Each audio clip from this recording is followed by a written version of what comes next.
Magandang hapon sa ating lahat. Magandang hapon sa inyo mga bata. Magandang hapon po, naman. Okay, magandang hapon din po sa ating mga hurado na nakaupo sa likuran. Ngayong hapon, magkakaroon tayo ng debate. Ang topiko, sabay-sabay natin basahin. Sige. Sumasang-ayon ka ba sa pagkakatuhan ng anti-distracted driving act sa ating bansa? Oo o hindi? Okay. Sumasang-ayon ka ba sa pagpapatupad ng Anti-Distracted Driving Act sa ating bansa? Oo o hindi? Ngayon, maririnig natin ang opinyon ng bawat isa. No? So, makikinig tayong lahat, yung mga nakaupo natin, yung mga audience natin na nakaupo sa likuran, makinig kayong mabuti. Kasi gagawa kayo ng refleksyon at isusulat ninyo ito sa isang pirasong papel. Okay ba? Okay, sige, magsimula na tayo.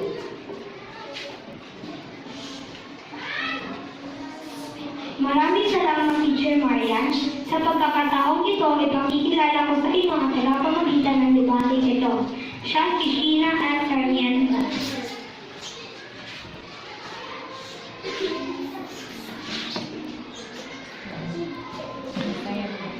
Maraming salamat. Magandang hapon sa ating lahat. Bago ang lahat, ipakikilala ko muna ang aking sarili. Ako po si Sheena S. Sarmiento, ang inyong tagapamagitan. Ipakikilala ko ang aking butiing mga hurado na pinangungunahan ni Ginang Sheila Joy P. Antalin, Teacher T, ang ating punong hurado. Kasama ang iba pang mga hurado na sina Ginang Imelda L. Limhap, Master Teacher 1, at Ginang Susan Osa Senior, Master Teacher 1. Ngayong hapon, ating maririnig ang boses ng mga kabataan mula sa magkaibang panig. Una kong ipakikilala ang panig na sumasang-ayon na pangunguna ng pinuno ng grupo na si Mona Lisa at Josefa. Kasama ang kanyang mga miyembro na sina Yasha May Velasco,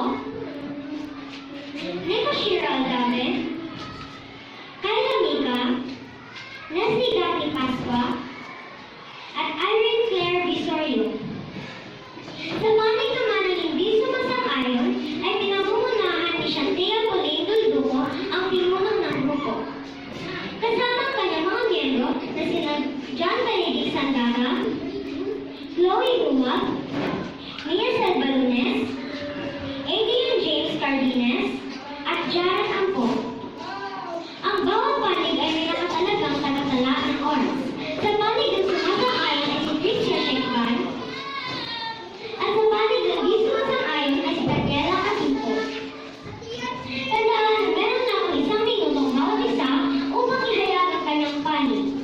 Bago natin formal na simulan ang debate, tatawagin muna natin ang isa sa mga hurado na si Ginang Imelda M. Limhap upang basahin ang kriteria sa gagawing debate.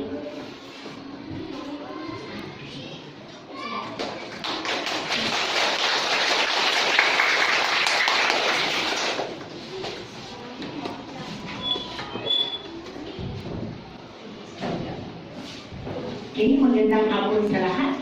Magandang hapon po, naman. Bago tayo mag-umpisa, meron tayong mga criteria na dapat susundin. Ang una, kailangan tayo ay may respeto sa bawat isa. Respetuhin natin ang ideya ng bawat isa sa atin. Pangalawa, ang informasyon na ibibigay kailangan ay naaayon sa ating topiko. Ito ay maliwanag, tama, at may basihan. Pangatlo naman ay ang ating libatan, ang pagsasagot ng bawat kampo ng sumasang-ayon at di sumasang-ayon. Pang-apat, ang paggamit ng mga totohanan at mga numero. Ito ay kailangan nakaayon sa batas. At ang panglima, ang ating pangunawa sa topiko na ating pinag-uusapan. Yun lang at maraming salamat.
Lindol Loco at kapitan ng grupong di sumasang-ayon sa pagpapatupad ng Anti-Distracted Driving Act sa ating bansa sapagkat disiplina sa sarili lamang ang kailangan ng mga nagmamaneho.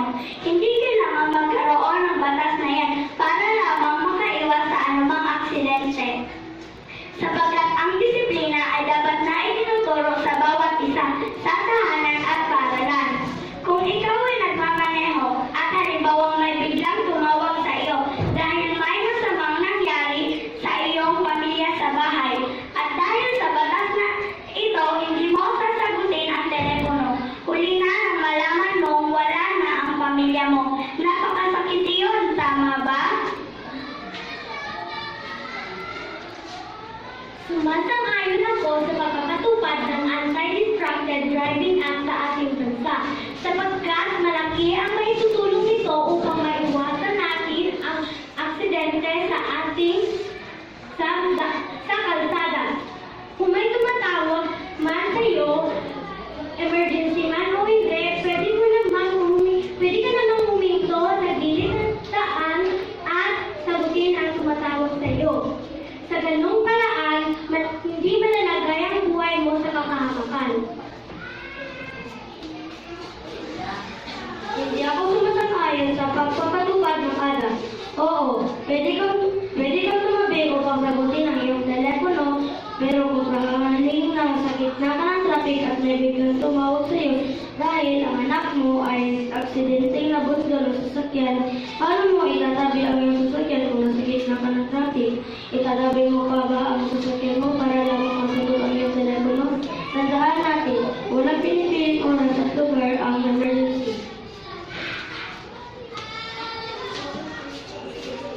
Oo, walang pinipiling oras at lugar ang aksidente. Anumang oras at panahon ay maaaring mapahamak ang driver dahil sa paggamit niya ng telepono at iba pang electronic device. Isa pa, kung nasa gitna ka ng traffic at sasagutin mo ang tumatawag sa iyo, hindi ba permission yun? Tama lamang ang pagpapatupad ng ADA. Hindi ako sumasang-ayon sa pagpapatupad ng ADA. Inimbento ang telepono at iba pang electronic devices upang mapadali ang komunikasyon. Isa pa, napakalaking tulong ng GPS lalo na kung tayo ay naliligaw. At sa tulong ng GPS, mas madali nating matuntun ang lugar ng ating pinupuntahan.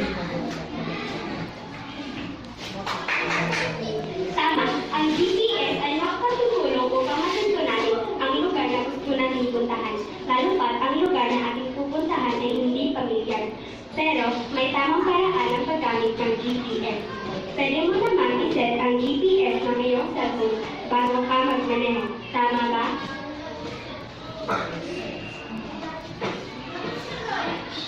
Hindi ako sumasang-ayon sa pagpapatupad ng ADA.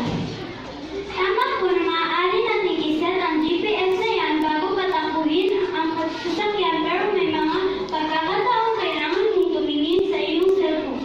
Lalo pat ang lugar ay hindi pamilyar. Malilito ka kung hindi mo titignan maya-maya ang GPS at nahihirapan kang makarating sa lugar na iyong patutungo. Isa pa, marami ng mga karumal-dumal na krimen ang nangyayari sa ating bansa maging dito sa ating lugar. Hindi na tayo ligtas sa panahong ito. Nararapat naman na hindi natin sang-ayunan ang pagpapatupad ng ADA.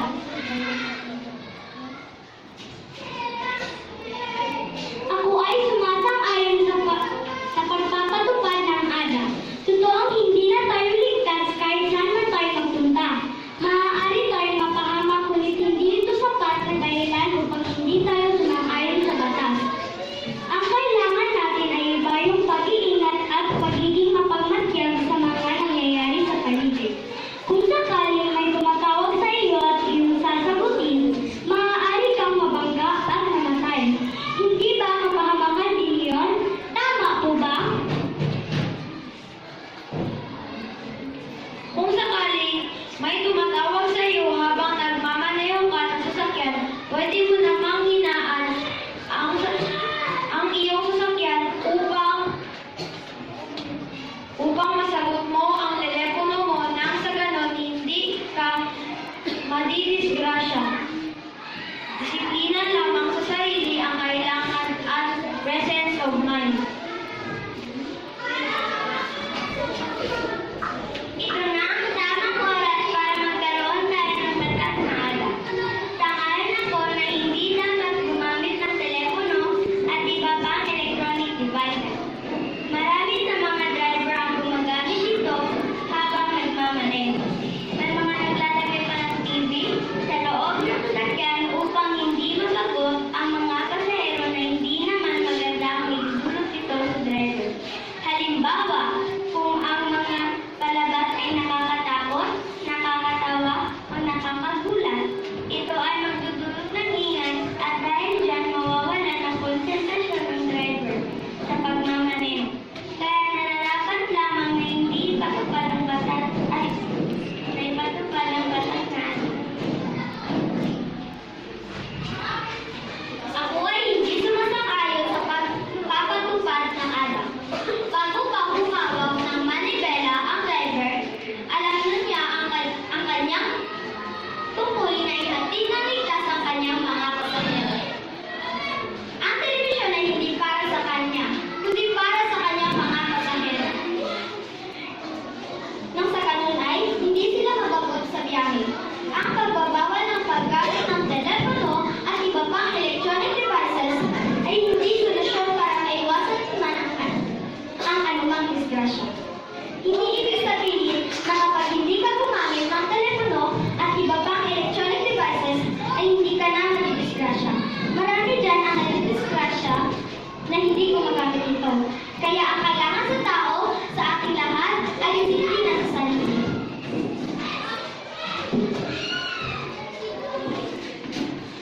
Maraming salamat.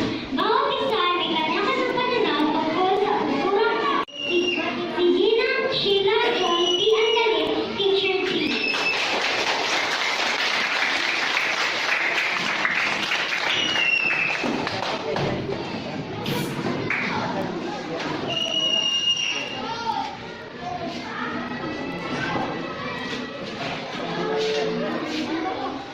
Okay, magandang hapon sa lahat. Magandang hapon sa ating mga kasama dyan sa likuran, kasama kong mga hurado, at sa ating guro na si Ginang Mornian Santos para sa kanyang napakagaling na pagpapalabas ng debate ng Grade 5 Section 1. Palakpakan niyo ang mga sarili. At para naman sa ating mga audience, mga classmates na mga naririto sa harapan, kayo ba ay nasiyahan sa inyong nakita ngayong hapon? May naintindihan ba kayo? May naintindihan kayo. Nagkaroon ba kayo ng kaalaman tungkol sa tinalakay nila na batas? Aware ba kayo sa batas na ada? Aware kayo? Ngayon nilang nalaman. Ngayon nilang nalaman? Okay. So ano ba yung ibig sabihin ng ada? Ano yung batas na pinapatupad sa ating bansa na may acronym na ada? Sino makapagbigay ng kahulugan ng ada? Maliban sa mga tao, sa mga magigiting na mga panig ng sangayon at di sangayon sa ating paksa. Kung kayo ba ay sumasang-ayon sa pagpapatupad ng Anti-Distracted Driving Act sa ating bansa. Ating narinig ang bawat panig at ang kanilang mga ibinigay na mga dahilan at argumento ay pawang, magagaling at mabibigat, hindi ko ba? May dating ba mabibigat ba na parang sang-ayon na ako, hindi ako sang-ayon. Tama ba? Narinig niyo? Okay, bago natin huhusgahan ang dalawang panig, gusto ko munang marinig ang ating mga bata dito sa harapan. May gusto ba kayong itanong? Ha? May gusto ba kayong itanong kanina? Kasi parang kasarap sumali sa debate nila, di ba? Parang kadami nating ideya na gustong ibahagi. Baka may gustong magbahagi? Taas kamay! Ay, meron dito sa harapan. Okay, dali. May gusto ka lang ibahagi, i-share mo lang, or gusto mo rin magtanong, pwede yan. Dali na. Ay, medyo nahiya. Dali. Ayan, palakpakan natin si Miss Malores. Sa palagay ninyo, susundin kaya ng mga tao ang batas na ada? Bakit? Gusto ko ang sasagot ay mula sa panig na sumasang-ayon or pwede din sa hindi sumasang-ayon. Sa palagay niyo daw, susundin kaya ng mga tao ang ating batas na ada? Sino gustong sumagot? Ayan, ang galing, magtaas ka agad ng kamay.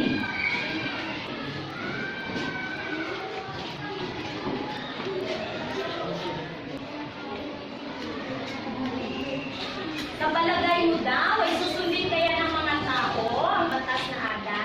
Sa palagay ko, susundin ng mga tao ang batas na ada para mabawasan na mga aksidente sa daan. Ang galing! Okay, at baka may gusto rin magsalita sa panig ng hindi sumasang-ayon. Baka sabihin nila na... Sino gusto sumagot? Sa palagay niyo daw ay susundin ng mga tao ang batas na ada? Sino gustong sasagot? Ikaw? Ay, sino? Ay, okay, medyo nahiya. Ay, meron pa dito, dagdag. Sa palagay ko po ay susundin ng mga tao ang batas na ada para mabawasan na ang mga pasaway na driver. Okay, isa pa, may gustong sasagot dito.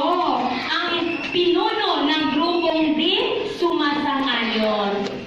Hindi, dahil marami pa rin mga pasaway na driver at maraming tao ang nangangailangan ng mga cellphone or electric devices sa kanilang sasakyan. Narinig nyo? May punto din siya. Alam niyo, ang gagaling ng mga bata dito, on the spot yung mga sagot nila, ha? Nakita nyo, on the spot din yung pagbigay ng tanong at yung sagot ng bawat panig ay ura-urada mismo. So, naiintindihan nila yung kanilang mga sinasabi at mga ipinagmamalaking argumento dito. Okay? Ngayon naman, parang wala akong mapili, masyadong magagaling. Narinig ko yung panig at narinig nyo ang panig na sumasang-ayon. Narinig din natin ang panig ng mga di sumasang-ayon. Kung ating titimbangin, ay makikita natin mabibigat, may substance, purong kumbaga ay kailangan ng mga tao, ang mga devices, mga gadgets, araw-araw. Pero, sinasabi naman ng mga di sumasang-ayon na hindi sa lahat ng pagkakataon ay kailangan, lalo-lalo na kung tayo ay nasa saan? Sa kalsada o tayo ay nagmamaneho. Ngayon, titingnan at titimbangin natin mabuti. Ayon sa mga sumasang-ayon sa batas na ipinapatupad na ada, take note na batas na siya at ipinapatupad na siya. So, ibig sabihin na approve na ito ng mga kataas-taasang bahagi ng ating gobyerno. So, ibig sabihin, ipinapatupad. Gustuhin man natin o hindi, ay kailangan nating sundin. Ika nga, tayo ay nasa bansang malaya, nasa bansang demokratiko, ang uri ng ating pamamahala or pamahalaan. So, bawat kalayaan na tinatamasa ng mga mamamayang Pilipino ay may kaakibat na ano sa tingin nyo? Tungkulin at responsibilidad. Okay? So, babalikan natin ang dalawang panig. Pareho silang may punto. Ang tanging punto talaga na mabigat ng ating di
ngayon. Tulad nga na sinabi ko na tayo ay nasa bansang malaya, mayroon tayong kalayaan sa dapat nating gawin, pero dapat may kaakibat na responsibilidad.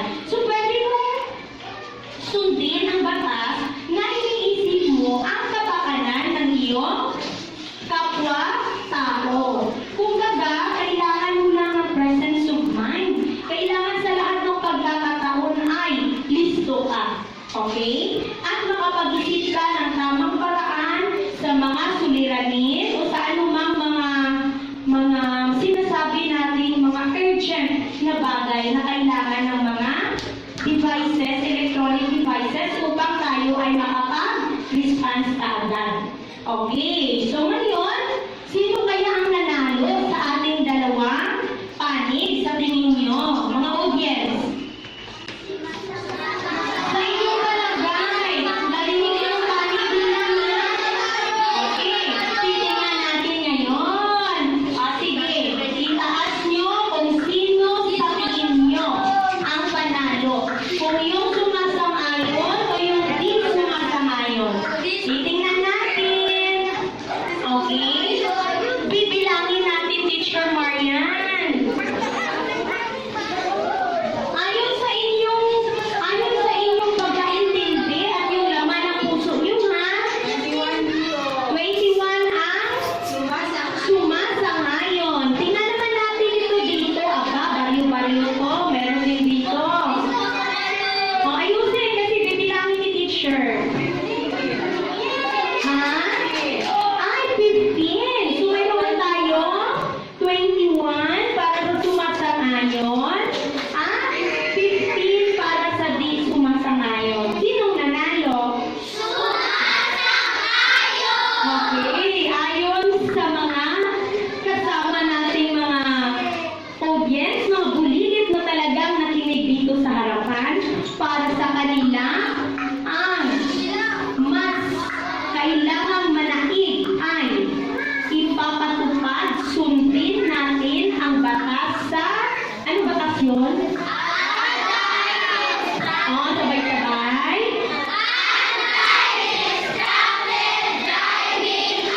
Okay, sana naman ang ginawa natin ngayong hapon ay ilagay ninyo sa inyong isipan upang kayo ay maging kapaki-pakinabang na mamamayan ng ating bansa. Okay? Sa lahat ng mga nagdebate, kayong lahat, at atin silang bibigyan ng masigabong palakpak.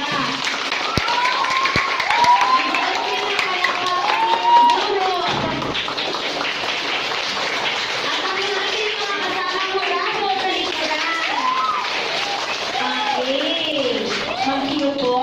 So ngayon, ibabalik ko na ang mikropono sa ating guro na si Ginang Marian Santos. Maraming salamat, Ma Ginang Sheila Joy Alcalin. Palakpakan ulit natin si Ginang Sheila Joy Alcalin. Maraming salamat po, ma'am. Okay, naunawaan niyo na ba? Naintindihan niyo na kung ano yung batas na ada? Susundin natin o hindi? Dapat ay sundin. Sapagkat ito'y ginawa para sa kabutihan ng lahat. Okay. So, yun lamang at maraming salamat. Palakpakan muli natin ang ating mga talim.